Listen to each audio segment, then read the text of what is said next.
meus não temam o bradar da tempestade. Sou eu quem age no silêncio, já era tempo de parar. Acalma o coração, consola o seu irmão, espalha a esperança, isso vai passar.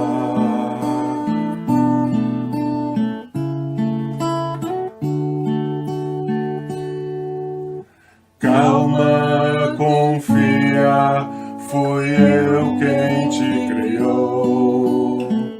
Tua missão maior sempre foi o amor. Te liberta da culpa, dos grilhões se libertou. Ilumina-te, ilumina, não há punição. Bem-aventurado que amor.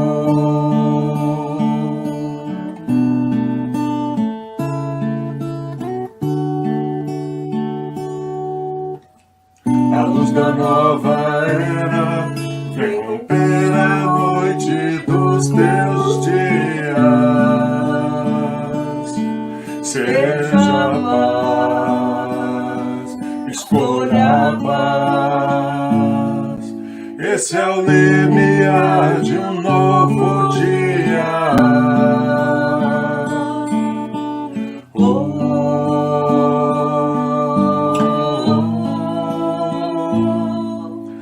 Renova-te, renova-te, a alvorada já se faz, e o meu reino é você. Renova-te, renova-te, bem-aventurado que amou, mesmo a dor é por amor. És minha criação, sinta no seu coração. És espírito imortal, seja livre, seja pleno, seja a luz. Renova-te, renova-te, a alvorada já se faz, e o meu reino é você. Renova-te, renova-te, bem-aventurado que amou, mesmo a dor é por amor. Renova-te, renova-te.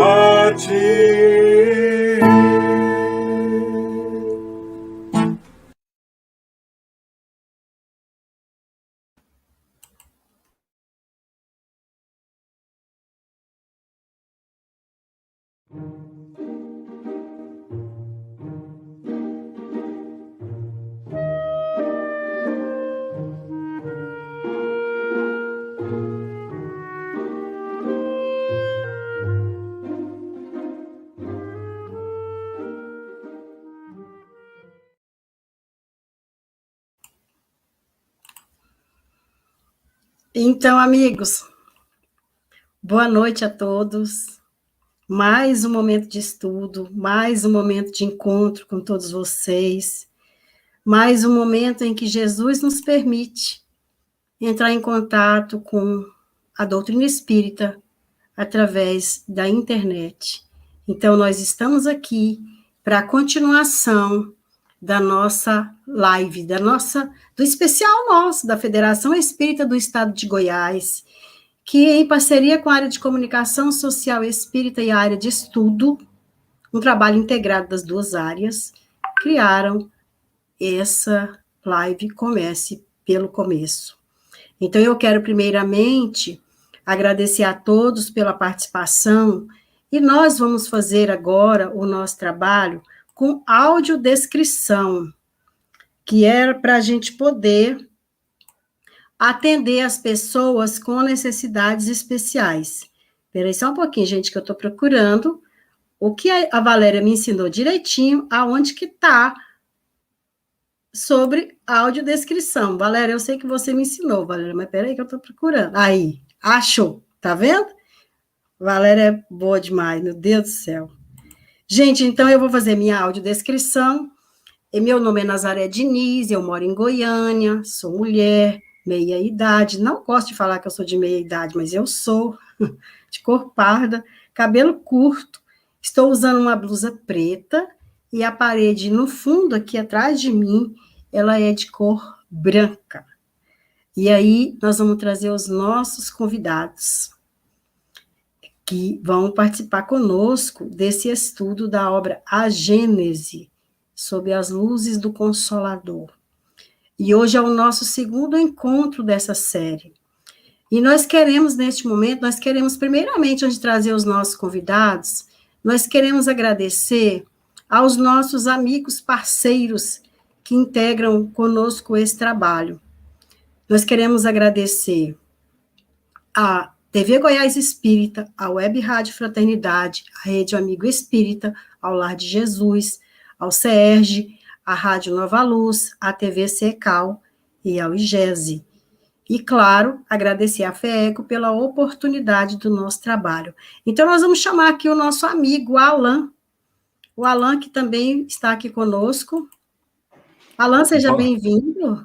Boa noite, pessoal. Que bom estar aqui de novo, mais um encontro nessa série de lives aí, comece pelo começo.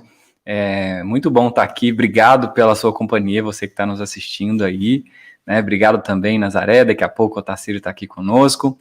Bom, meu nome é Alan Paixão, eu sou integrante do Grupo Luz Espírita, grupo de música cristã espírita, aqui de Jataí, Goiás. A minha audiodescrição eu sou branco, do cabelo loiro, uso óculos de redondo, com grade preta, estou usando uma blusa de frio preta, e tenho...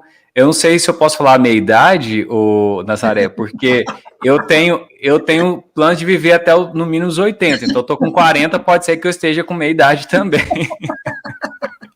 Pois é, essa meia-idade é complicada, porque o que significa meia-idade, né? Não, depende aonde, né?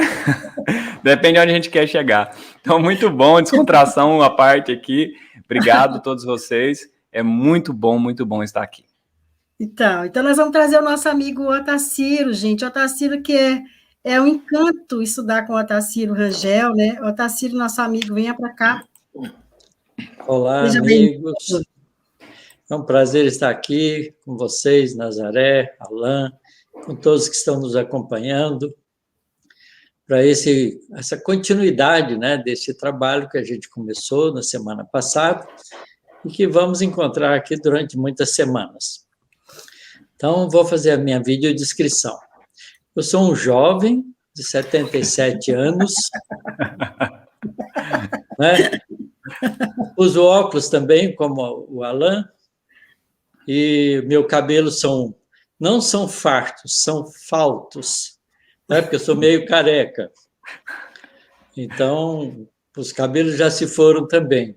E aqui em São Carlos está muito frio, então eu estou com um capote aqui me esquentando, porque é muito, muito, muito frio em São Carlos. E atrás de mim tem uma parede, assim, cor clara. Eu sou também claro, né, moreno claro. E tenho uma alegria muito grande de viver. E é um prazer estar aqui com vocês. Obrigada, Otacílio. Gente, o Otacílio, ele mora em São Carlos, por isso que ele está aí congelando desse jeito. Ó. E ele é físico do Instituto de Física de São Carlos, da Universidade de São Carlos. E aí eu fico pensando, né, gente, para quem gosta de frio, São Carlos é um bom lugar, né, não, Otacílio? Aqui é gostosinho. Faz 11 graus de madrugada, 4 graus, já chegou a 4 graus. Beleza. Gente, então nós queremos falar a vocês, dizer para vocês que o nosso trabalho dessa obra A Gênese, todo esse projeto da live, começa pelo começo, dessas lives, uma série de lives das obras, né, da codificação, ele é baseado, todo esse trabalho ele é feito, nós usamos a tradução do Guilhom Ribeiro, da obra A Gênese, e de todas as outras obras, da FEB. E você pode baixar gratuitamente nos sites da FEB e da FEEGO. Você encontra essas obras para baixar gratuitamente. E uma outra coisa, se você gosta do livro físico, se você gosta de manusear o livro, então se você está em Goiânia, dá uma chegadinha lá na livraria da FEEGO, que você vai... Primeiro você vai encontrar a Valéria e as meninas lá, a Polly e a Lili, que vão lhe receber com muito carinho, vão fazer uma visitinha na loja, para vocês poderem conhecer a loja física da FEEGO, tá bom? Então, é a tradução do Guilhom que nós vamos utilizar. Alan? Muito bom. Bom, antes da gente dar o início oficial aqui, né, queria dar boa noite a várias pessoas que estão aqui nos comentários, a Antônia, a Beth, a Solange, tem a Avani aqui, a Fátima, a Denise, nossa, é muita gente, ó, o Weiner, a Andréia, a Rosimeire, tem a Antônia aqui também, que é de São Carlos, ó, conterrânea aí, tem a Denise, a Lenice, nossa, muita gente, ó. Mas para a gente fazer esse negócio ficar mais conectado, né, com mais almas conectadas aqui, vamos fazer o seguinte, se você estiver assistindo pelo seu celular, pega seu dedinho aí, clica nesse joinha aí, ó, tem um joinha, clica aí para a gente entender que você está conectada conosco. Quando você dá um joinha, o YouTube vai entender que você está aqui, né, e aí ele vai mostrar isso para mais pessoas. E aí, para a gente fazer um movimento bem bacana, eu quero pedir uma ajuda para você. Tá? Clica em compartilhar, copia o link e vai lá e cola em pelo menos um grupo de alguém, né, da sua turma né, que você sabe que vai gostar desse assunto também, ou então chama alguém. Se nós estamos aqui agora com aproximadamente 100 pessoas, eu acho que uma meta aqui de a gente chegar a 150 é bacana, vocês não acham? Pelo menos 150? Porque se você compartilhar com meia pessoa, que não existe meia pessoa, já daria 150. E se nós todos compartilharmos com pelo menos uma pessoa, nós vamos para 200. Então, 150 é uma meta muito, muito acessível aqui. Posso contar com vocês aí? Dá um joinha aqui, ó. Escreve no comentário. Sim, estou compartilhando. Coloca aí, gente, para a gente entender se vocês estão conosco aqui, tá? E vamos chamar as pessoas para cá para a gente fazer isso aqui ficar bacana. Então... Dito isso, pedido a sua ajuda, agora a gente vai fazer a oração para que a gente possa oficialmente começar, tá bom? Muito obrigado pela presença de todos. Vamos lá, e eu vou convidar você então, né, para fechar os seus olhos e se sentir à vontade, né, fechar os seus olhos e conectar com Deus.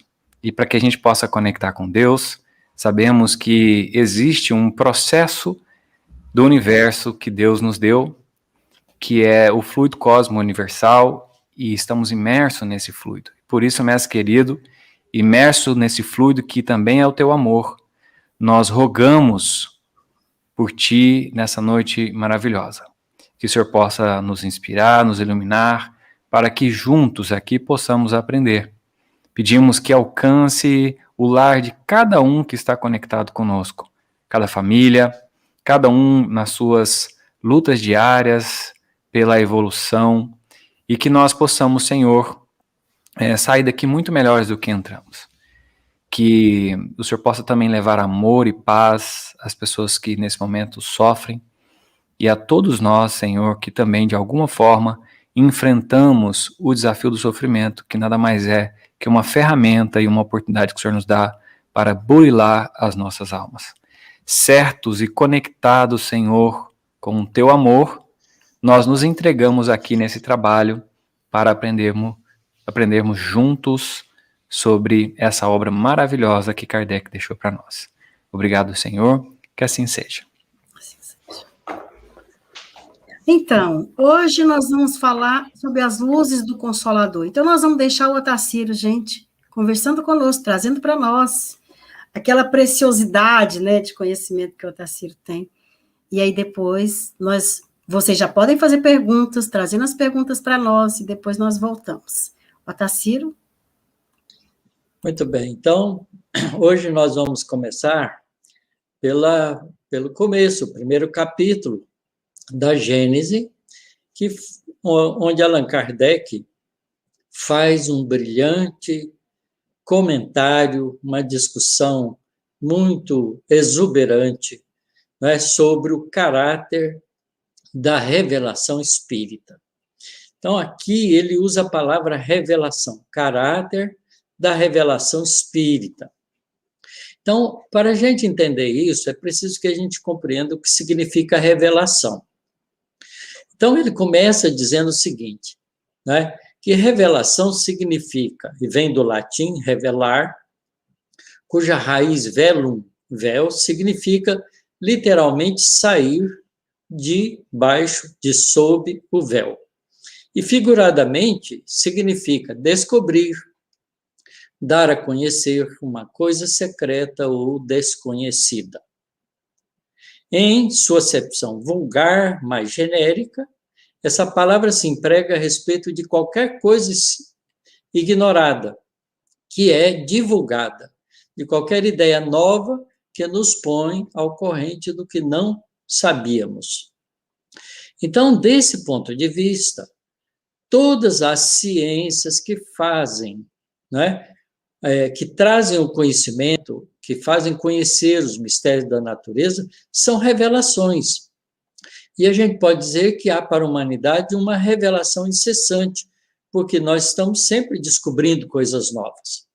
A astronomia, por exemplo, revelou o mundo do cosmos, né? O mundo astral, que não conhecíamos. A geologia revelou a formação da Terra, a química, a lei das afinidades, todos os processos reacionais das moléculas que a gente estuda. A fisiologia, as funções do organismo. E assim por diante, cada uma das ciências são reveladoras de um determinado aspecto do conhecimento que vão sendo revelado, desvelado através dos experimentos, através das investigações, através das conquistas da capacidade do cientista de fazer pergunta e buscar respostas. E nesse sentido, então, todos os cientistas que a gente conhece são reveladores. Copérnico, Galileu, Newton, Laplace, Lavoisier, Einstein, não é? Todos os cientistas que a gente conhece são reveladores, porque eles trazem para nós esse conhecimento através das investigações. Não é? Então, esse caráter de revelação ele tem um amplo significado. Mas Kardec chama atenção para esse tipo de colocação também, dizendo a seguinte coisa: a característica essencial de qualquer revelação tem que ser a verdade. Revelar um segredo é tornar conhecido um fato. Se é falso, já não é um fato. Por consequência, não existe revelação. Veja, isso é muito importante que a gente tenha isso em mente. Toda revelação desmentida por fatos deixa de o ser, especialmente se for atribuída a Deus, porque Deus não se contradiz. Então, não podendo Deus mentir, nem se enganar, essa revelação não pode emanar dele se ela for falsa.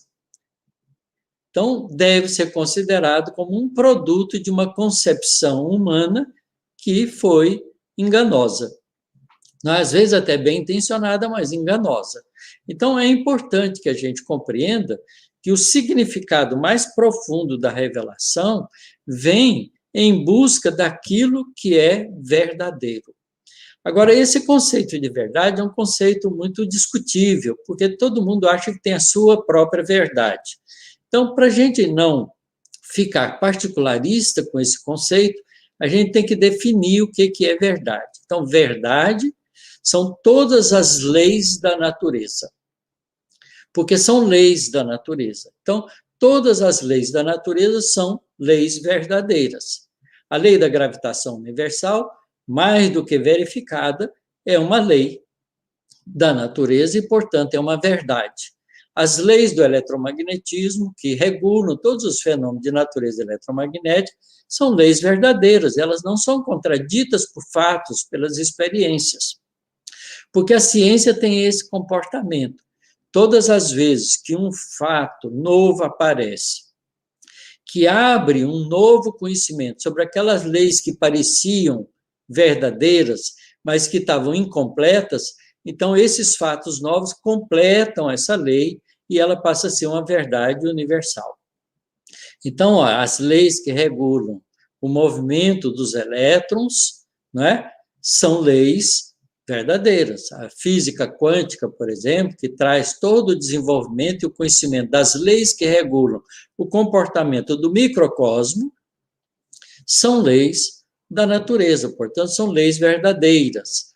Às vezes, essas leis não são muito fáceis da gente compreender, mas elas são revelações extraídas das fenomenologias investigadas pelos seres humanos. Então, é importante que a gente tenha esse tipo de conceito de revelação como uma coisa que busca a verdade. É claro que existe dentro desse contexto, não é, leis, revelações de outra natureza, né, que são as revelações em que a gente vê conceitos religiosos. Por exemplo, a gente pode aqui colocar assim, então, de duas maneiras. A ciência revela as leis da natureza e os cientistas são os mensageiros dessa revelação. No sentido religioso, a revelação se dá de coisas espirituais através de mensageiros por meio da palavra ou da inspiração. E os profetas ou os messias, enviados ou missionários, são os mensageiros dessa revelação. Agora, qualquer dessas revelações feitas que forem contraditas pelos fatos, então ela deixa de ser considerada como uma revelação que veio de uma fonte religiosa, de uma fonte espiritual segura.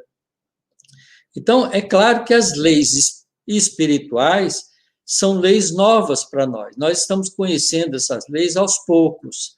Por exemplo, Jesus revelou para nós muitas dessas leis. Os profetas da antiguidade revelaram muitas coisas para nós que se cumpriram.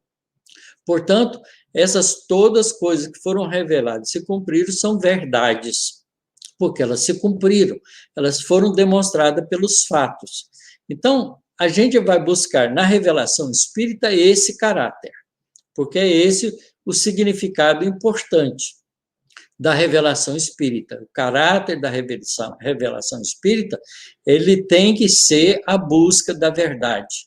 Então, ele tem que se apoiar nos fatos, na realidade do mundo espiritual. Agora, a realidade do mundo espiritual é revelada para nós através da fenomenologia mediúnica.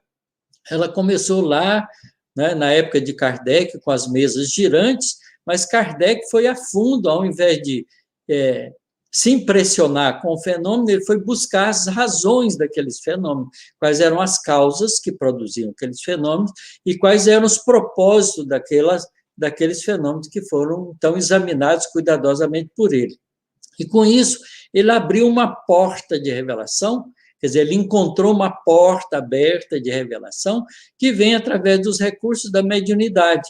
E aí a gente, compreendendo isso hoje, vai entender também que os profetas faziam exatamente isso, eles eram médiuns, eles traziam informações da espiritualidade através das inspirações ou, às vezes, até de aparições de pessoas, de espíritos, que falavam para eles. Por exemplo, a vinda de Jesus, não é documentada pelos evangelhos através da aparição do anjo Ismael, de um espírito que aparece para Maria de Nazaré e avisa para ela que ela ia ter aquele filho naquelas condições e que ele seria, não é, um ser que ia fazer uma grande diferença na história da humanidade, porque ele ia trazer as verdades espirituais tão esperadas e tão anunciadas por profetas da antiguidade. Então, vejam que esses fenômenos, né, que ocorreram lá, que eram incompreensíveis, agora fica compreendido porque Kardec, ao estudar as revelações mediúnicas, conseguiu compreender claramente como é que elas se processam e estabelecer as leis que regulamentam isso. Então, quando, por exemplo, um espírito dá uma informação do mundo espiritual, você pode ouvir, é a opinião dele, porque o espírito é um ser que viveu na Terra e deixou o corpo físico, mas ele continua sendo uma pessoa, é uma pessoa espiritual. Então, quando ele dá uma informação, essa informação só pode ser colocada como verdade quando ela for corroborada pela informação da maioria dos espíritos, através de diferentes médiums que revelam a mesma coisa, porque isso significa que ele está falando uma verdade real do mundo espiritual. Então, dentro da doutrina espírita, há um conceito muito importante que precisa ser sempre examinado, né? Que é o caráter da universalidade dos ensinos dos espíritos. Já que a doutrina espírita é uma revelação feita pelos espíritos através dos recursos da mediunidade, ela tem que ter um caráter verdadeiro. Para ter um caráter verdadeiro, ela precisa ser confrontada com os fatos. Então, por exemplo, quando os espíritos falam sobre a reencarnação não é uma hipótese. Ela pode ser verificada experimentalmente. Há 3 métodos diferentes de verificar a reencarnação. A gente vai ter condições de falar isso ao longo do nosso estudo, né? Porque hoje nós estamos querendo só mostrar aqui a importância da gente compreender o significado dessa revelação. E outra coisa a mais é que essa revelação está dentro de um contexto, de um plano espiritual mais amplo para o nosso planeta Terra, porque nessas revelações a gente pode considerar que a gente tem para o nosso mundo ocidental, e certamente que isso é abrangente para o mundo inteiro, 3 revelações importantes. A primeira revelação foi dada mediunicamente para Moisés. Moisés recebeu, escrito de uma maneira especial, em pedras, né, com fogo, né, as leis espirituais primeiras, que são as leis, os 10 mandamentos que a gente conhece através da nossa cultura, né, do Velho Testamento.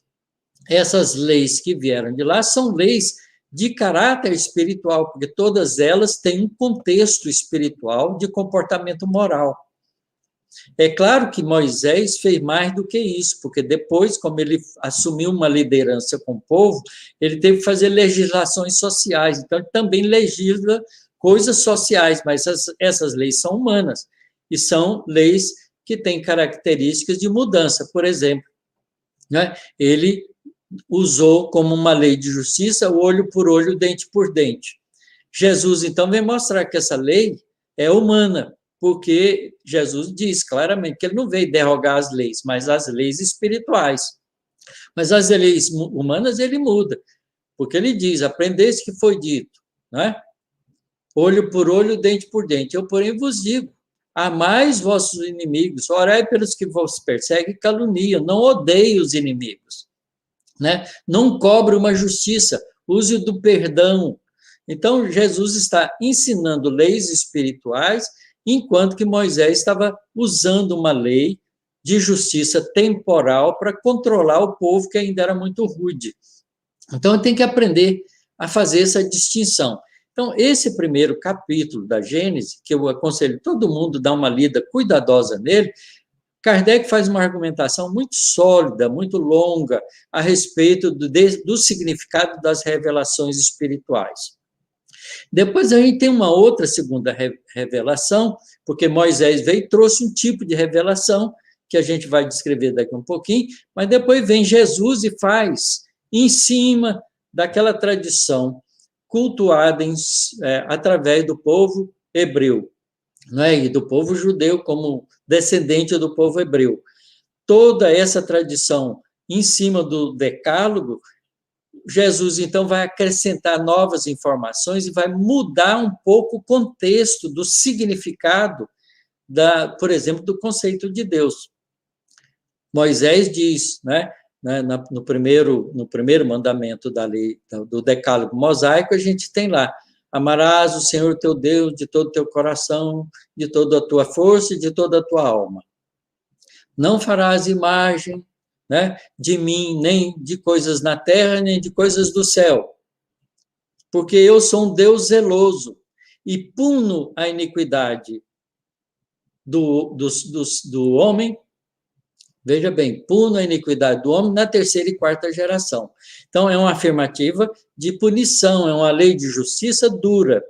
Aí Jesus vem e mostra que Deus é Pai amoroso, Deus é amor. Então, ele muda o contexto do significado da revelação, não é? Porque o povo já estava mais adiantado e podia entender um novo significado da visão de Deus.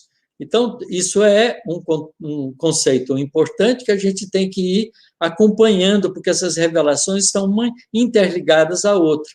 Depois, então, depois de quase 2000 anos, Jesus mesmo afirma que ia precisar de uma nova revelação, e ele, então, fala do Consolador prometido, onde a doutrina espírita se encaixa perfeitamente. Então, essas três revelações são as revelações importantes que a gente precisa entender que estão conectadas e que têm um aspecto de fundo espiritual, mas que são embasadas em fatos experimentais através dos recursos da mediunidade e comprovada pela universalidade dos ensinos dos espíritos. Então, Moisés, como profeta, revelou aos homens a existência de um Deus único, soberano, Senhor e orientador de todas as coisas. Promulgou a lei do Sinai e lançou as bases da verdadeira fé. Como homem, ele foi um legislador do povo, pelo qual essa primitiva fé purificante havia de espalhar por sobre toda a terra. Depois vem Jesus. Jesus tomando, então, da antiga lei, dessa antiga lei, o que é eterno, exatamente o que é espiritual e divino, e rejeitando o que era transitório, puramente disciplinar de concepção humana, acrescentou a revelação da vida futura.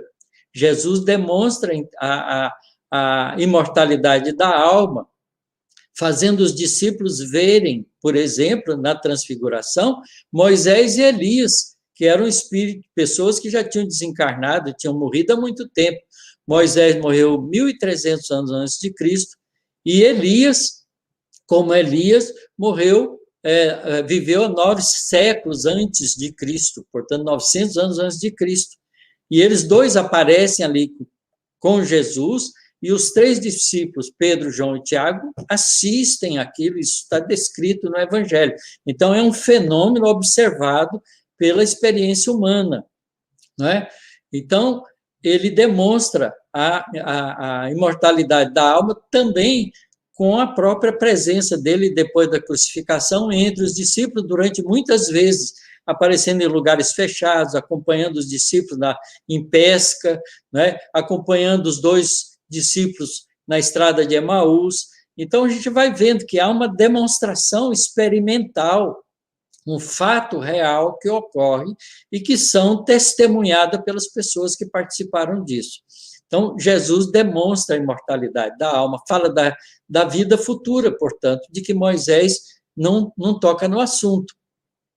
Assim como também Jesus fala das penas e recompensas que aguardam o homem depois da morte, porque Jesus diz claramente isso: a cada um será dado segundo as suas obras, né? Ensinando que aquela lei de justiça que Moisés tão duramente colocou nas mãos de Deus como uma revelação, Jesus vem e mostra que essa é uma lei da natureza espiritual, que é a lei de responsabilidade, a lei de causa e efeito, ou o fato de que se você faz alguma coisa, qualquer que seja a coisa que você faça, você é responsável pelas consequências daquele fato. Se elas forem boas, ela te premia com a felicidade. Se elas forem ruins, elas te premiam com a correção, porque as leis têm um propósito não de te punir, mas de corrigir o seu processo de evolução. E a parte mais importante da revelação do Cristo, no seu sentido, né, de fonte primária, da pedra angular de toda a sua doutrina, é o ponto de vista inteiramente novo sobre o que ele considera Deus, a divindade. Essa já não é mais o Deus terrível, ciumento, vingativo de Moisés, mas um Deus clemente, soberanamente justo e bom, cheio de mansidão, misericórdia, que perdoa ao pecador arrependido e dá a cada um segundo as suas obras. Mas Jesus continua nessa revelação dele, né, acrescentando: muitas das coisas que vos digo ainda não a compreendeis, e muitas outras teria a dizer que não compreenderias ainda. Por isso é que vos falo por parábolas. Mais tarde, porém, enviar-vos-ei o Consolador, o Espírito de verdade, que restabelecerá todas as coisas e vou-las explicará todas. Então, a gente vê, né, que Jesus sabia que tudo aquilo que ele tinha apresentado, primeiro, podia não ser bem compreendido, segundo, historicamente, podia ser modificado pelos seres humanos, e terceiro, porque tinha muitas coisas que ficaram de difícil compreensão. Então, às vezes, elas ficaram por parábolas pouco compreendidas, mas com as luzes desse Consolador que viria, tudo isso ficaria esclarecido. Então, se o Cristo não disse tudo quanto poderia dizer, é que julgou conveniente deixar certas verdades na sombra até que os homens chegassem ao estado de compreendê-las. Isto é, esperar mais processo de aprendizado, de desenvolvimento, de evolução da humanidade. E aí, por que nessa frase de Jesus ele chama de Consolador? Também isso é uma coisa importante, esse novo Messias, esse novo revelador que viria, que não vem numa pessoa, porque, vejam bem, isso é outra coisa interessante da revelação. A primeira revelação tem base em Moisés, ela foi individualizada em Moisés. A segunda revelação foi individualizada em Jesus. E a terceira revelação não é individualizada em nenhuma pessoa em particular, porque não é Kardec que faz essas revelações, são os espíritos, é uma pleiade de espíritos, um conjunto de espíritos que trabalham com Jesus e que trazem essas informações. Então, ela não é pessoal, ela é de um caráter amplo, né? E ela tem um papel importante, porque ela revela com muita clareza a realidade espiritual, a lei da reencarnação e várias outras leis que a gente vai conhecendo, de maneira que ela passa a ser, para nós, uma doutrina consoladora, porque ela não é uma doutrina mais punitiva e que nos coloca numa situação em que, se você errou, você está definitivamente perdido. Ao contrário, ela mostra que Deus é Deus de amor, né? E que Deus dá novas oportunidades para o indivíduo que comete enganos, voltando à vida terrena, através do processo reencarnatório, e corrigindo aquilo que ele fez de equivocado. Então, muda, não é, o significado, e essa é uma doutrina, portanto, muito consoladora. Esse é o significado dessa colocação. Então, o Espiritismo, partindo das próprias palavras do Cristo, como este partiu das palavras de Moisés, é consequência direta da sua doutrina, da doutrina cristã. A ideia vaga da vida futura acrescenta a revelação da existência do mundo invisível que nos rodeia e povoa todo o espaço, e com isso coloca uma precisão no que a gente passa a saber, portanto, numa fé, numa confiança experimental, né, racional. Isso dá uma característica de consistência para a doutrina espírita, de uma maneira que nenhuma das religiões conseguiu oferecer para a gente. É uma consistência, é uma realidade, essa ideia do mundo espiritual. Define os laços que unem a alma ao corpo e levanta o véu que ocultava aos homens os mistérios do nascimento e da morte. A gente acaba vencendo todo esse pavor que a gente tem na morte, porque a morte é morte só do corpo físico, a gente continua vivo. Nós somos seres indestrutíveis, porque somos seres espirituais.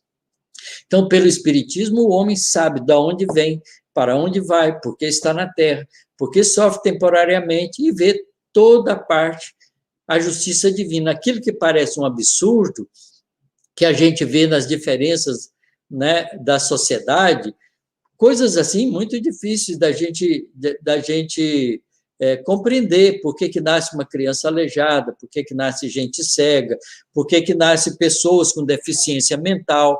Tudo isso parece, aos nossos olhos, do ponto de vista da vida, uma injustiça. Biologicamente, é impossível aceitar que isso é um fruto de um acidente biológico, né? Então, a doutrina espírita, com a realidade do mundo espiritual, mostra que tudo isso está dentro de um contexto muito mais amplo, que é o contexto das leis espirituais que nos governam. Portanto, aquilo que parece injustiça humana é, ao longo do tempo e dentro de um contexto espiritual, perfeitamente compreensível e correto, porque ninguém recebe senão aquilo segundo as suas próprias obras. Então, coloca um Deus de amor e justiça simultaneamente. Um Deus compassivo e bom que dá oportunidade aos seus filhos de ir progredindo e corrigindo os equívocos que vai cometendo. Então, esse caráter revelativo da doutrina espírita é um caráter muito diferente dessa revelação uníssona que vem de um ser só, porque ela tem um caráter universalista. Então, a partir disso, a gente vai poder, então, compreender uma série de outras coisas que os espíritos vão apresentando para nós. Então, vamos voltar a palavra aos nossos companheiros para a gente dar um segmento para a nossa conversa através do bate-papo de perguntas e respostas.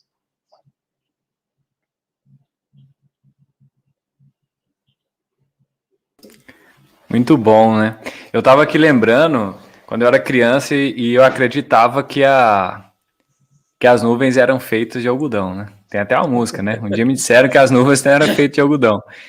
E aí as revelações, conforme a gente vai crescendo, né? E a gente pode fazer esse paralelo com o crescimento espiritual, né, Otacílio? As revelações nos chegam, né? E aí eu até quero colocar uma pergunta da Valéria aqui que contextualiza o que eu estou dizendo, que eu achei bem interessante, né? Assim, a gente tendo acesso a essas revelações, né? A gente ainda assim não consegue entender as leis divinas, né? O que você acha que falta ainda como um todo, Otacílio, para que a gente, de uma vez por todas, possa cair em si, né? Dentro dessas revelações que estão escancaradas aí para nós? Olha, eu queria dizer aqui a seguinte coisa. No Livro dos Espíritos, né, a pergunta 19 e 20 do Livro dos Espíritos mostram as duas portas do conhecimento que a gente tem. Kardec pergunta na questão 19 a seguinte coisa: não pode o homem, pelas investigações científicas, penetrar alguns dos segredos da natureza? Os espíritos respondem: a ciência lhe foi dada para seu adiantamento em todas as coisas. Ele, porém, não pode ultrapassar os limites que Deus estabeleceu. Essa parte da ciência. Quais são os limites que Deus estabeleceu? Né? A rigor, são as nossas percepções corporais. Porque as nossas percepções corporais é que não deixam a gente conhecer tudo. Porque a gente não percebe o mundo espiritual diretamente, tão facilmente como a gente percebe as coisas com a nossa visão, com o nosso tato, com os nossos sentidos. Mas mesmo os nossos sentidos, eles são limitados. Então, por causa disso, Kardec faz a pergunta número 20. Dado é ao homem receber, sem ser por meio das investigações da ciência, comunicações de ordem mais elevada acerca do que lhe escapa ao testemunho dos sentidos? Então, é uma revelação agora espiritual. Você vê, a revelação da ciência vem pelo trabalho dos homens, a revelação espiritual vem através dos recursos da comunicabilidade dos ensinos dos espíritos para nós e a nossa verificação desses ensinos através das análises e comprovações que a gente vai fazendo. E aí os espíritos respondem: sim, se o julgar conveniente, Deus pode revelar o que a ciência não é dado a apreender. Só que a gente tem tido essas revelações sempre em adiantamento ao nosso nível de entendimento, para responder à pergunta da Valéria. Quando Jesus veio, ele falou da reencarnação, mas quase ninguém entendeu. Quando a gente lê o Evangelho segundo o Espiritismo, no capítulo 4, a gente vê claramente, Kardec relaciona ali todos os ensinamentos de Jesus relacionados com a reencarnação. E quando ele identifica, por exemplo, né? João Batista, como a reencarnação de Elias, ele mostra qual é o mecanismo, porque a gente acompanha que João Batista foi filho de Isabel e Zacarias, não é? Então, o Elias vem e nasce como João, um corpo novo. Então, o processo reencarnatório faz parte das leis espirituais que nos governam. Agora, a gente passou quase 2000 anos sem entender isso. Foi preciso que a doutrina espírita viesse e mostrasse como é que funciona a reencarnação. Porque doutrinas reencarnacionistas existem em vários povos antigos, né? Pitágoras era reencarnacionista, ele aprendeu as ideias da reencarnação no Egito Antigo, que também era reencarnacionista, né? Tem várias filosofias orientais reencarnacionistas. Buda fala sobre a reencarnação, não é? Confúcio, Lao Tse, todos eles, de alguma maneira, falam suavemente, superficialmente da reencarnação, mas não tinha condições de entender. Agora a gente tem condições de compreender, inclusive, o mecanismo, como é que é o processo reencarnatório. Então, a gente sabe da lei da reencarnação e como ela funciona. Então, foi preciso a gente adiantar esse tempo todo. Por isso, todas as leis espirituais que nos chegam através das revelações são leis em adiantamento para ajudar o nosso progresso espiritual. É que nem o professor que chega e vê o aluno ali aprendendo um teorema de matemática, e aí ele anuncia para ele um novo teorema. O aluno fica meio confuso, não compreende muito bem, mas depois que ele vai estudar, ele aprende aquilo e compreende que aquela fala do professor adiantou para ele na curiosidade, na busca de um entendimento melhor. Então, é assim mesmo, a gente vai aprendendo lentamente, porque o processo de esbarrar com as realidades espirituais requer um amadurecimento interior nosso. Muito bom. Tem um comentário bem interessante aqui. Nazaré, vou colocar aqui pra gente. Deixa eu pegar aqui. O pessoal escreveu pra caramba aqui, né? Muito bom. Deixa eu ver aqui. Só um minutinho que eu não tô encontrando. Tava no gatilho aqui, aí entrou nos comentários e eu me perdi.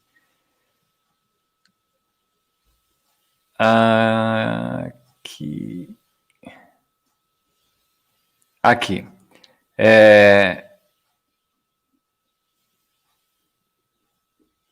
Notei errado, gente. Me perdoa, me perdi aqui.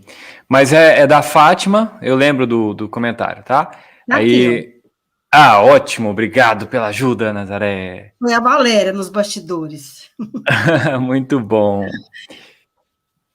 Então vai aí, Nazaré. Então, a Fátima fala para nós. Gente, eu quero aproveitar e agradecer a Fátima e a todas as outras pessoas que ajudaram no compartilhamento e estão aqui avisando para nós. Eu compartilhei.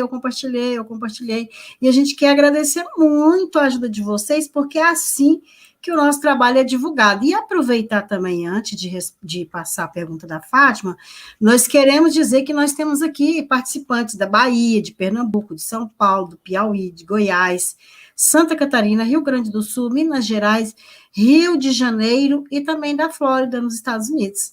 Então, muito obrigada pela participação e pelo apoio de vocês, que isso é um estudo que nós fazemos juntos, tá bom? Aí, olha o comentário da Fátima, Tarcísio, que interessante. Então, essas revelações falsas são de falsos profetas? Olha, com certeza, porque se ela é falsa, a gente tem que entender duas coisas. Às vezes as pessoas falam, né, e fazem previsões e falam coisas, mas elas mesmas não sabem explicar de onde vem isso. E não tem certeza se aquilo é realmente de fonte verdadeira. Então, quando um fato qualquer ou uma revelação qualquer é feita, que não há comprovação, ela veio de uma inspiração enganosa, não é? Porque ela não é verdadeira. Por isso é que é preciso, veja bem, que essa coisa é antiga. João Evangelista, lá atrás, ele diz, não acrediteis em todos os espíritos, vede primeiro se eles são de Deus.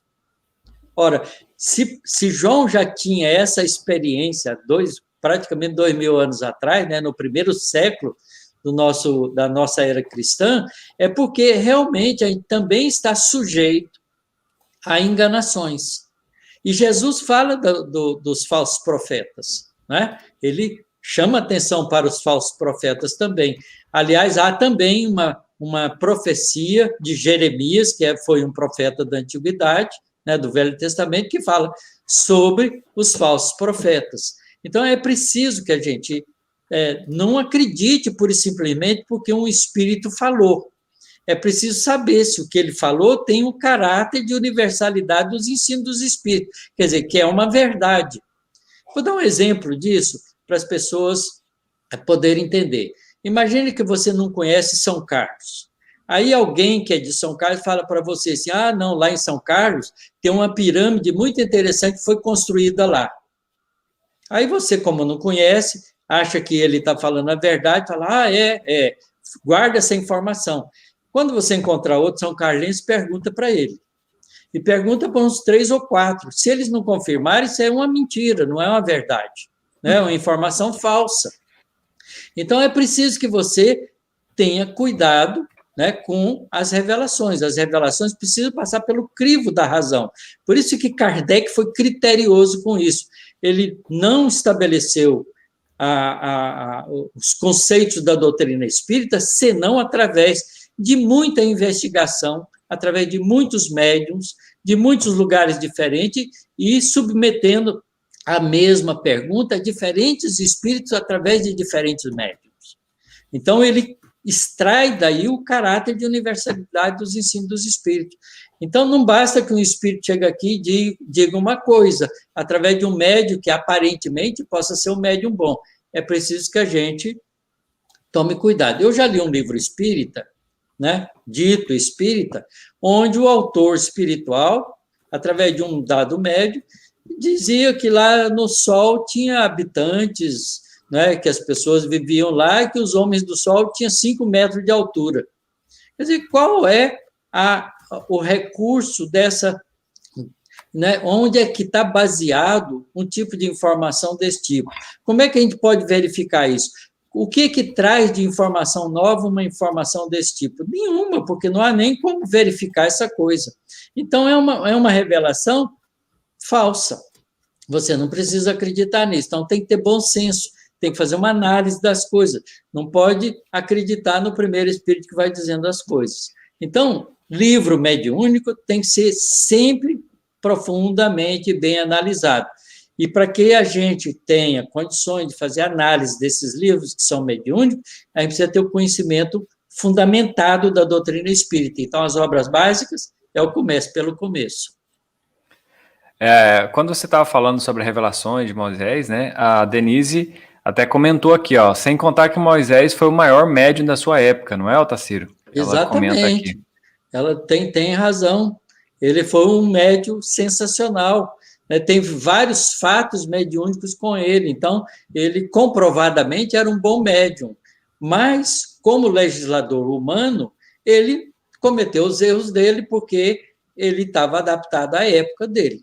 Né? Então, é preciso que a gente faça a diferença do Moisés médium do Moisés humano. Isso é outra coisa importante, porque tem casa espírita, às vezes fica tão impressionado com o médium, que faz tudo que o médium diz, e às vezes o médium está falando coisa dele, não está falando dos espíritos. Então, outra vez, é preciso ter bom senso, né? É preciso analisar todas as coisas de uma maneira criteriosa, porque as verdades espirituais elas têm que ser comprovadas. Né? Reencarnação existe? Existe, você comprova a reencarnação. Né? Você evidencia ela claramente, há métodos para isso. Os espíritos se comunicam? Como é que você verifica isso? Ora, há uma série de maneiras de identificação das comunicações espíritas. Então, há métodos para isso, são métodos de observação e de análise. Né? Do mesmo jeito que a gente observa o céu, né? E você, quando vê um movimento qualquer, um objeto que passa ali, você não tem que ficar impressionado, nossa, vi um disco voador. Você não sabe nem o que você viu direito, já viu um disco voador, e de repente está vendo um homenzinho verde. Então, é preciso ter critério para essas coisas, né? Tem que ter realmente uma análise cuidadosa até chegar a um fato verdadeiro. Olha aqui a pergunta da Rosimeire Lins, que legal. Obrigada, viu, gente, pelas perguntas. No livro A Gênese ou em alguma outra obra da doutrina, há explicação dos sinais e símbolos presentes no livro Apocalipse da Bíblia de maneira clara e didática? Pergunta boa, viu, Rosimeire? Boa. E eu diria o seguinte, que o próprio Apocalipse faz isso, né? Se você lê o Apocalipse cuidadosamente, né, não é fazer uma leitura, não. Eu estou falando isso porque eu já fiz um trabalho sobre isso. A primeira palestra que eu fiz no Congresso de Goiânia foi sobre o Apocalipse, uma visão da doutrina espírita.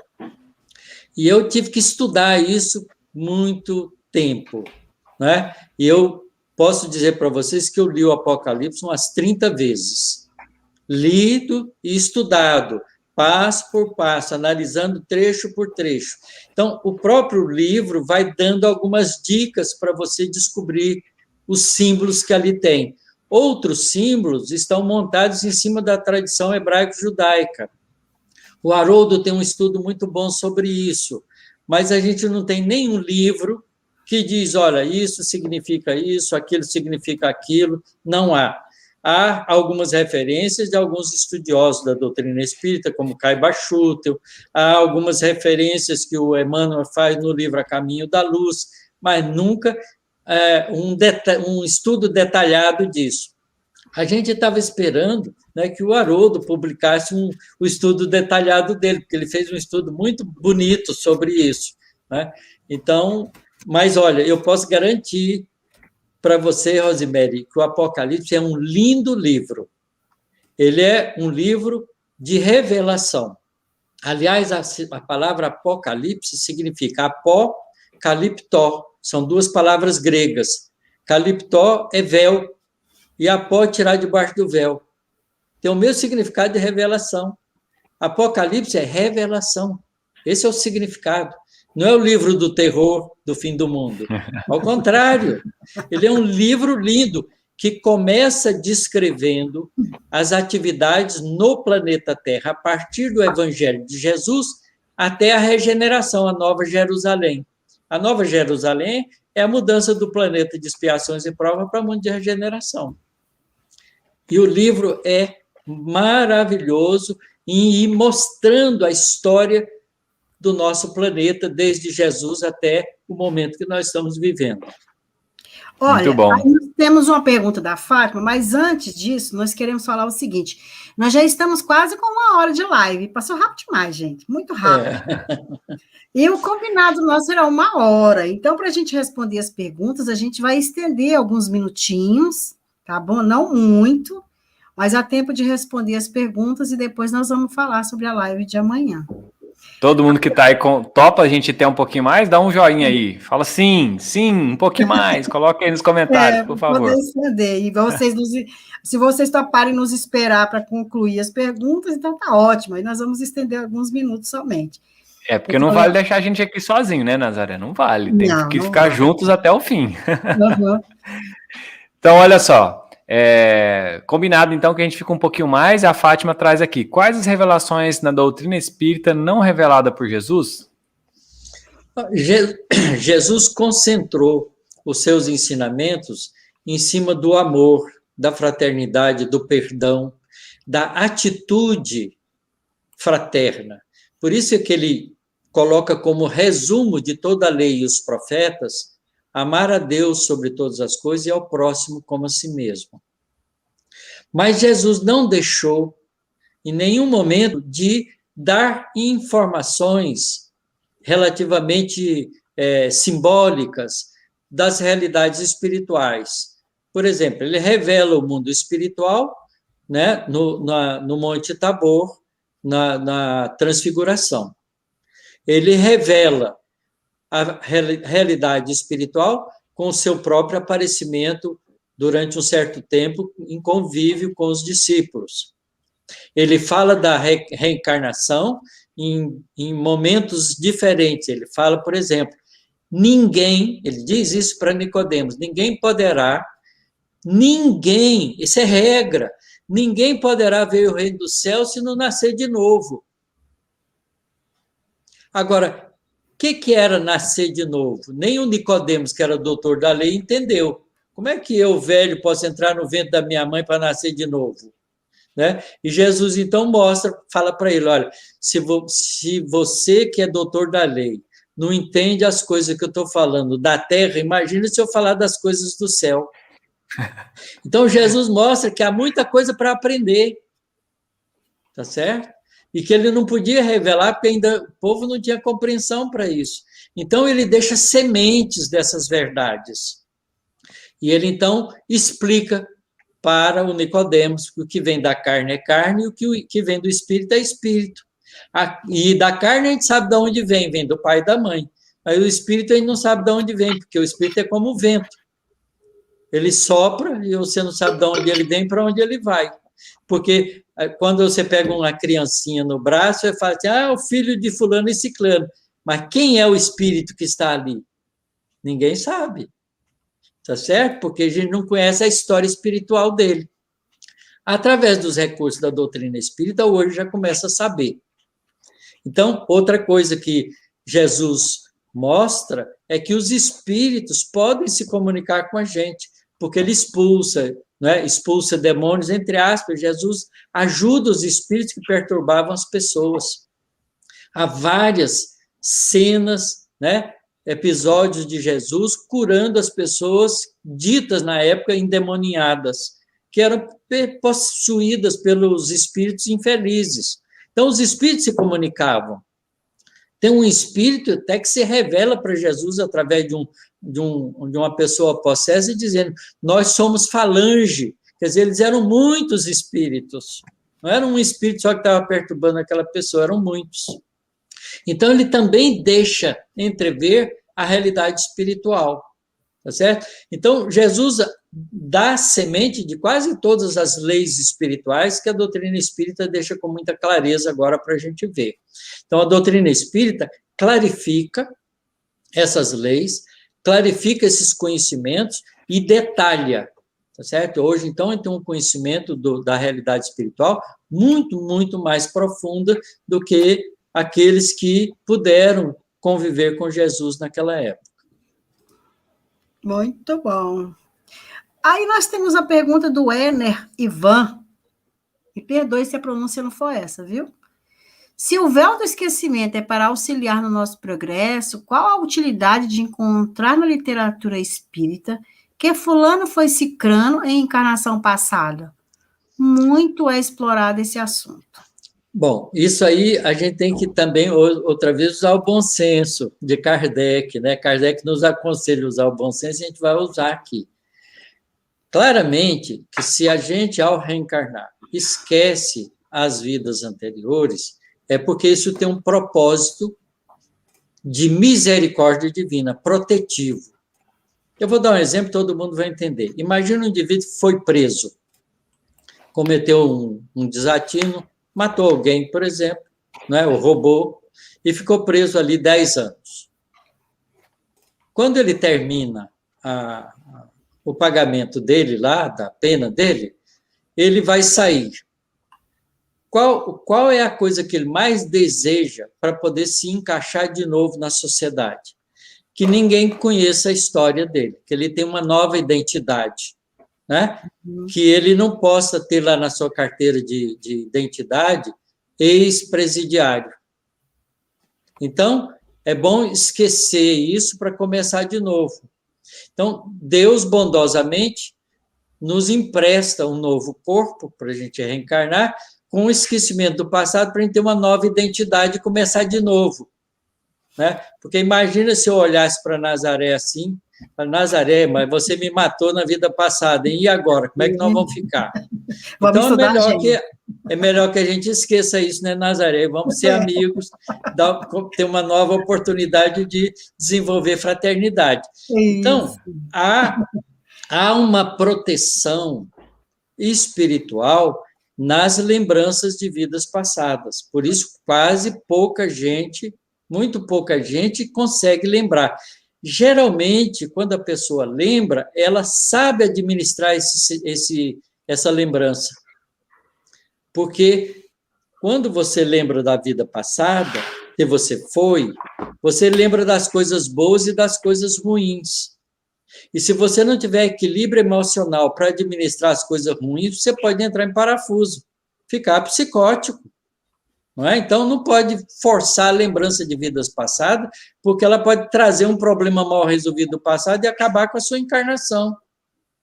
Então, isso não é aconselhável. Mas as pessoas gostam de saber o que foi na vida passada. Geralmente, que foi rainha, que foi uma pessoa importante, que foi príncipe, que foi um cientista, que foi um grande músico, e agora não sabe nada dessas coisas. É claro que isso não faz sentido, não é? Isso é uma busca de vaidade, você se envaidecer porque você lembra de coisas do passado e que você era importante lá. Isso não tem significado, a maioria dessas coisas que as pessoas colocam não faz muito sentido. Agora, na literatura espírita, quando aparecem essas revelações, é para mostrar o encadeamento da lei de causa e efeito e o processo de progresso do espírito. A gente vê isso, por exemplo, nos romances de Emmanuel, há 2000 anos e nos 50 anos depois, principalmente. Nos outros também. Então, a gente vê Emmanuel perdendo, como Públio Lentz, perdendo a oportunidade do encontro dele com Jesus, por causa do seu orgulho, mas vê ele depois, 50 anos depois, né, reencarnado no Nestório, como um escravo, né, grego, tá certo? Fazendo parte das hostes do trabalho cristão, procurando se regenerar. Então, ele vai mostrando que o processo evolutivo se dá através do mecanismo reencarnatório. Aí faz sentido essas menções aos processos reencarnatórios. Até por uma questão didática, né? Ajuda a gente a compreender essa evolução. Muito bom. Luiz Costa tá falando aqui, ó. Boa noite, pessoal. Uma dúvida. Allan Kardec era médium ou usava outros médios para ajudá-lo? Ele sempre usou outros médios para ajudá-lo. Ele não tinha mediunidade ostensiva, mas ele tinha uma certa percepção. Ele era muito bem inspirado, né?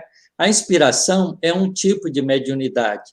Muitos escritores têm inspiração, muitos poetas têm inspiração. As inspirações, né, às vezes, vêm da realidade espiritual. Tem gente que, quando tem uma inspiração dessa, tem que parar e escrever, porque senão ele não lembra de novo, porque não é dele, está vindo de um espírito que está inspirando ele telepaticamente, por comunicação mente a mente, para que ele pudesse, então, realizar aquele trabalho. Então, Kardec tinha bastante aguçada essa percepção. Os espíritos o envolviam e ajudavam a escrever as coisas de maneira correta, inspirando-o. Isso ele fazia, ele tinha muito bem, mas ele não tinha mediunidade ostensiva, não. Ele usava médiums, vários médiums. A pergunta da Andréia. Olha, antes de fazer a pergunta da Andréia, teve uma pessoa, acho que foi o Wagner, que falou aqui para nós, que ele pode ficar até quase meia-noite, se for preciso, viu? Mas, Wagner, eu vou te falar, e outras pessoas também comentaram, nós não vamos ficar até quase meia-noite, é só um pouquinho. Só até 11h59, é brincadeira. Verdade. A pergunta da Andréia. Qual orientação você pode deixar para os irmãos que estão iniciando seus estudos da doutrina acerca de tantas obras disponíveis? Pois é, começa pelo começo. É esse o trabalho maravilhoso que a FEEGO está fazendo aqui. Comece pelo começo, né? Já que a gente está com esse programa tão bem organizado, de domingo fazer o Evangelho, segunda fazer a Gênese, terça fazer a Revista Espírita, quarta fazer o Livro dos Médiuns, quinta fazer o Céu e o Inferno, e sexta o Livro dos Espíritos.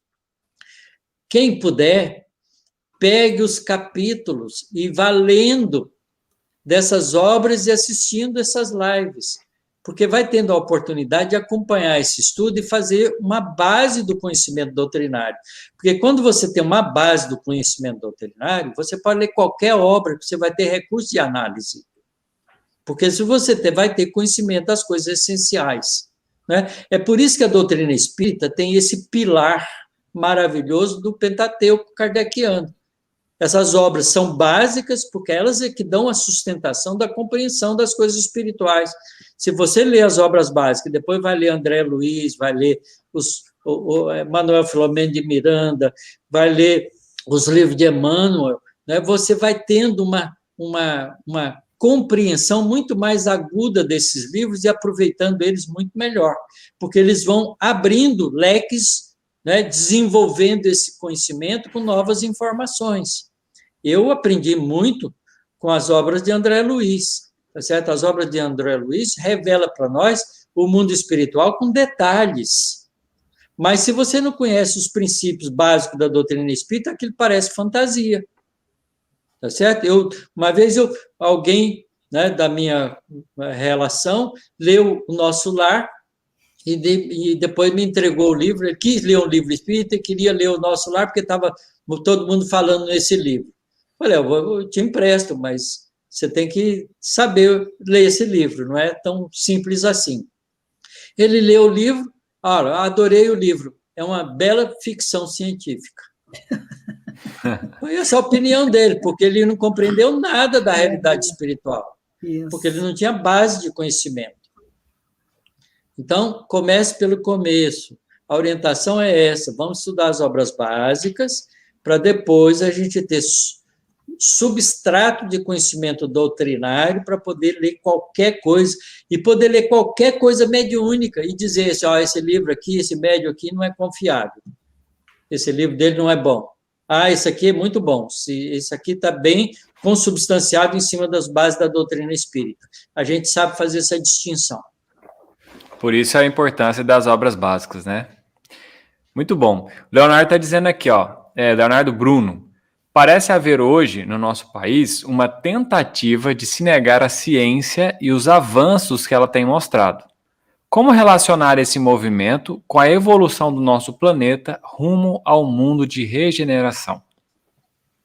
Olha, Leonardo, eu sou físico, cientista, trabalho em pesquisa e vejo claramente que a ciência nossa está dando passos preparatórios para o nosso mundo de regeneração. Nada dessas descobertas, dos desenvolvimentos tecnológicos, tudo que a gente tem conquistado com a ciência, vem abrir os novos recursos para a gente viver com fraternidade o mundo de regeneração. Porque não basta ter o conhecimento científico, ele é preparatório para isso, porque a gente vai precisar de recursos para isso. Mas é preciso que o homem moralmente mude, que a gente aprenda que nós somos realmente verdadeiros irmãos.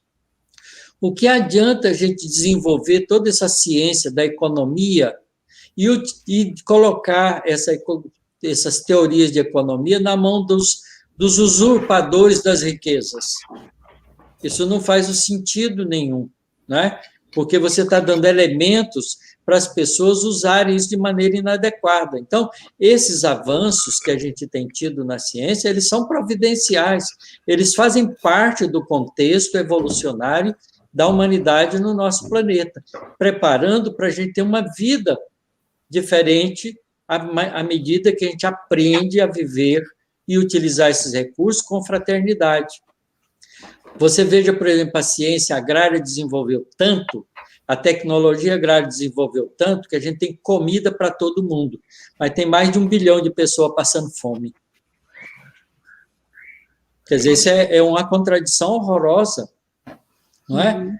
Verdade. Por que está acontecendo isso? Quer dizer, a ciência desenvolveu e deu critérios de facilidade para uma vida melhor, mas o homem abusivamente utiliza isso em detrimento, né, das pessoas que mais necessitam.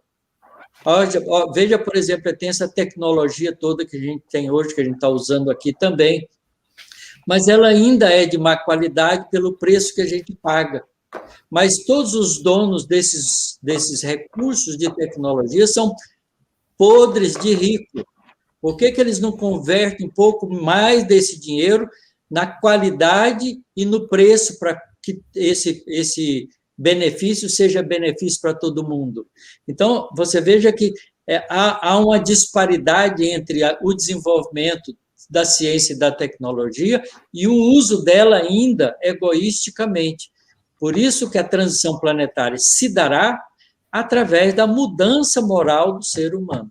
Mas a ciência vai criar as condições, né, e a tecnologia para a gente ter uma vida mais liberta do peso da vida material para poder se dedicar aos valores espirituais.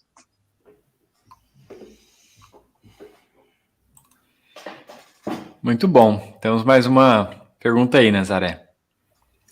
Então, Ideia Mídia Digital, eu não tenho o nome da pessoa, mas queria saber por que o animal sofre se ele não tem expiação. Essa pergunta é maravilhosa, muito importante, porque a gente ainda está entendendo de maneira equivocada o papel do sofrimento na nossa vida. Há dois tipos de sofrimento na nossa vida. O sofrimento provocado por nós mesmos, pelas nossas ações, esses têm que ser expiados.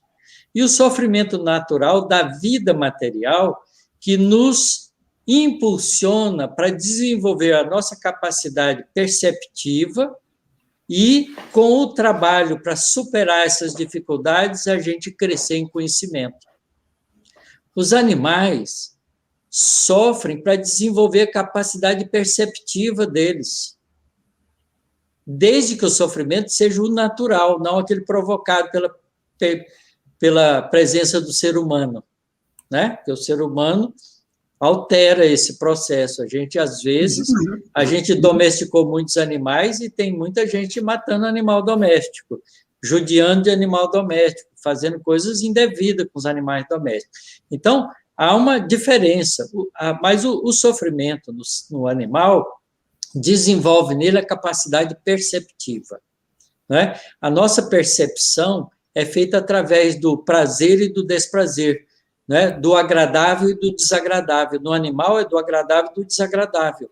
O animal aprende as coisas, desenvolve a sua capacidade intelectiva, né, nos limites da capacidade dele, dentro das solicitações que a vida oferece para ele, né? E o sofrimento é um deles, porque ele aprende a se resguardar, ele aprende a perceber as dificuldades, né? Ele aprende a ficar mais cauteloso. Tudo isso faz parte, é um processo lento de aquisição do princípio inteligente que vai se desenvolvendo até um dia atingir a fase humana, no processo evolutivo.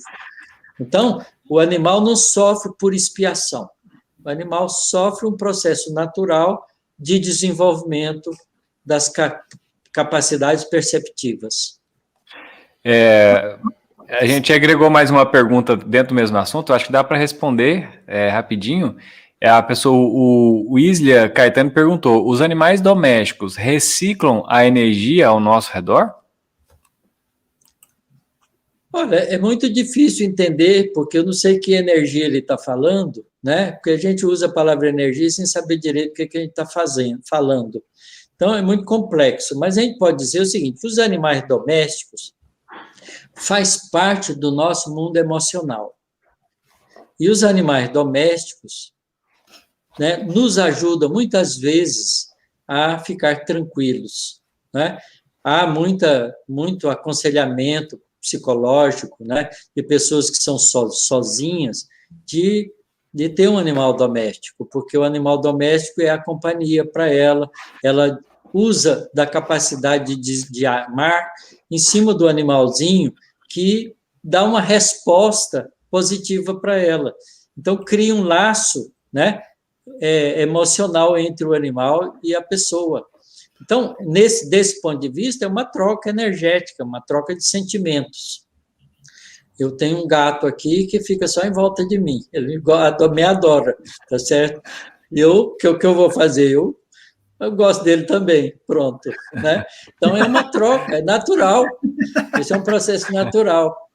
E isso, sem dúvida, ocorre. Agora, eu não sei se tem troca de energia no sentido de que energia ele está falando. Do ponto de vista emocional, do ponto de vista do sentimento, sem dúvida nenhuma. Se o amor é energia, Ah, com certeza essa troca, né? Gente, tá indo para o final, mas nós queremos pedir a você, o José Marcelino pediu que você repita o significado da palavra Apocalipse. Aí é a última que nós vamos atender, porque aí nós vamos anunciar a live de amanhã. Gente, foi ótimo estender, nós já estendemos 20 minutos, a tolerância era 15, nós já estamos... Aqui, responde então para o nosso amigo José Marcelino, repita, por favor, sobre a palavra Apocalipse vem do grego e é a junção de duas palavras, apocaliptó.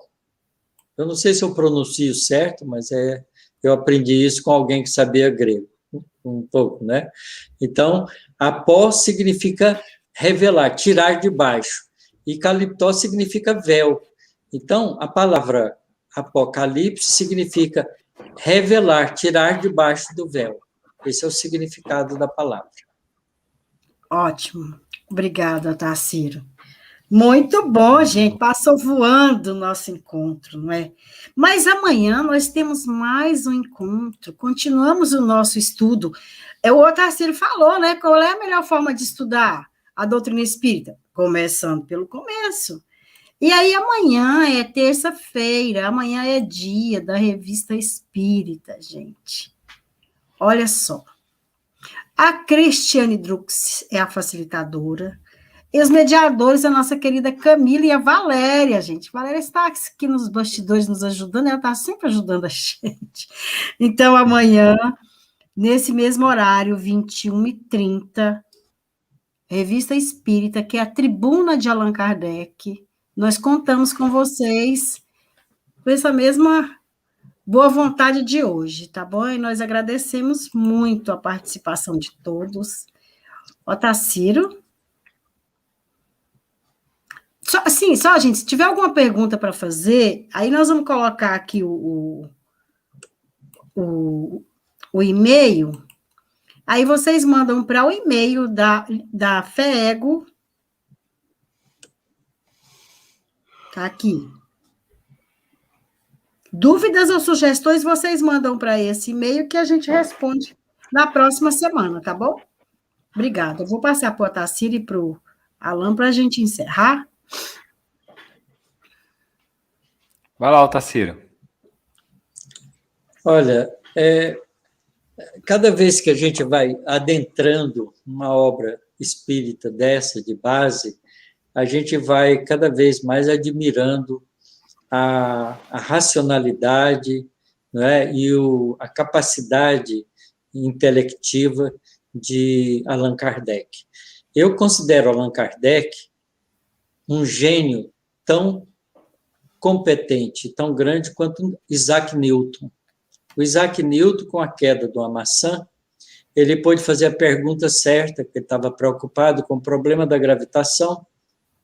Quando caiu a maçã na casa dele, que ele estava no quintal da casa dele, ele perguntou: o que é que tem de comum com a queda da maçã e o movimento da Lua? E ele foi atrás da lei que regula isso e esbarrou com a lei da gravitação. Kardec faz esse mesmo tipo de ação com as revelações espirituais. Há um capítulo do Livro dos Médiuns, chamado Do Laboratório do Mundo Invisível, que é sensacional. A partir da materialização de uma caixa de rapé, Kardec desenvolve todo o processo de ação dos espíritos no mundo espiritual. Com a teoria dos fluidos, da modificação da mente sobre o fluido universal. É maravilhoso, nós vamos esbarrar com isso na Gênese também, porque há capítulos falando sobre isso. Então, eu continuo dizendo para todos vocês que nos ouvem, vamos estudar junto, continuemos, porque é uma alegria a gente poder fazer isso junto. Estudar sozinho é muito mais difícil. Então, nos abracemos e andemos juntos, porque chegaremos todos alegremente. Muito obrigado pela atenção de vocês. Muito bom. Lembramos que nós estamos só no primeiro capítulo. Tem muita coisa por vir aí, né? Muito obrigado a todos vocês que estiveram aqui conosco, que compartilharam. Então a gente já vai fazer um compromisso, ó. Na segunda-feira que vem, assim que vocês chegarem, e também nos outros estudos, né, durante toda a semana, assim que vocês entrarem nas nossas lives aí, já dá um curtir, chama as pessoas para cá, vamos reverberar. Se foi gostoso para você, se valeu a pena, imagina se você puder proporcionar isso para outras pessoas. Então, vamos convidar as pessoas para cá. Gratidão, muita paz, obrigado Nazaré, obrigado Otacílio e obrigado a FEEGO por proporcionar esses momentos de luz para nós. Nós que agradecemos, acima de tudo, agradecemos a participação de todos que nos ajudaram com perguntas, né? Contribuindo, compartilhando. Um momento de estudo maravilhoso. Gente, muito obrigada. Agradecemos a FEEGO por esse trabalho belíssimo. Comece pelo começo. E na próxima semana, se Deus quiser, estaremos aqui, o Otacílio trazendo mais um capítulo para nós, tá bom? Vamos encerrar com um belíssimo poema na voz do nosso que já amigo. serve como oração para nós, né? E é a nossa oração final, tá bom, gente? Obrigada e boa noite. Boa noite. Mas rogo-te, Senhor, de Maria Dolores, psicografia de Chico Xavier. Senhor, eu te agradeço não somente as horas boas da felicidade em que o meu coração, tranquilo e crente, dá-se ao louvor que te bendiz. Agradeço igualmente os dias longos em que varo o caminho a pedra e vento, nos quais me ensinam sem barulho através das lições do sofrimento como ser mais feliz. Agradeço a alegria que me dispensas pelas afeições, a bênção de ternura em cuja luz balsâmica me pões, sob chuvas de flor, e agradeço a amargura que a incompreensão me traga, o estilete da crítica ferina que tantas vezes me oprime o peito em chaga, para que eu saiba amar sem reclamar mais.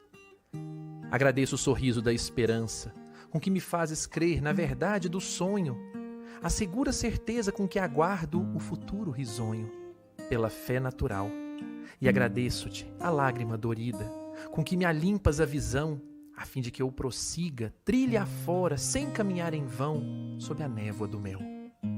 Agradeço por tudo que me deste, a ventura, a afeição, a dor, a prova, o dom de discernir e o dom de compreender, o fel da humilhação que me renova, para que eu permaneça em ti no meu próprio dever.